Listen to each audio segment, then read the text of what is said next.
ikaze kuri Smartside. Duhaye ikaze mwese mu gukurikirana ibiganiro kuri Smartside. Twabateguriye ibintu 7 abakobwa n'abagore badakunda kuvugisha ukuri, bityo abagabo n'abasore ntibari bakwiye kubitindaho babibaza abakobwa n'abagore. Uramutse ukunze inkuru yacu bikwiye gukora subscribe, like kandi ukore share ku nshuti n'abavandimwe batabashije gukurikirana iki kiganiro. Icyambere, umubare w'inshuti.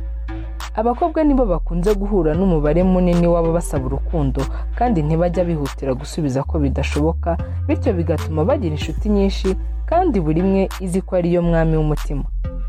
Mu rwego rwo kwirinda kugira abo batakaza mu gihe batarabona ababajyana cyangwa se kuba bakwisenyera, bahitamo kubeshya umubare w'abasore bigeze kuba inshuti.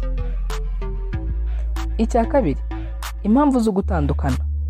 Mu gihe umugore cyangwa umukobwa afite umukunzi batandukanye, ntiba byoroshye ko yavugisha ukuri ku mpamvu yabiteye, kuko hanini baba banga ko byamugusha mu kundi gutandukana.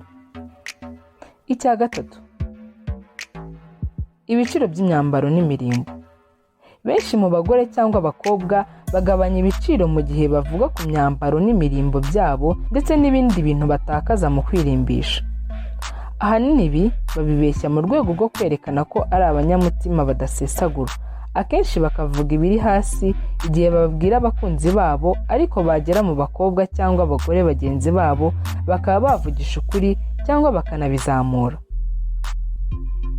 Ikibazo cya kane, imiterere y'akazi.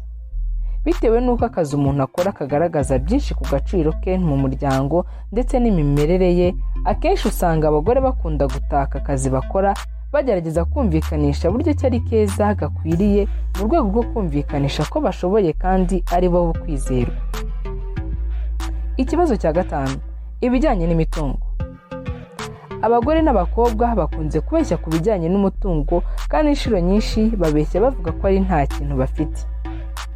Iki cyo ariko kenshi bakibeshya mu rwego rwo kugira ngo abagabo cyangwa abasore bakundana batavaho bivumbura ko barushwa ibyo babagurira, bumva ko babyishoboreye.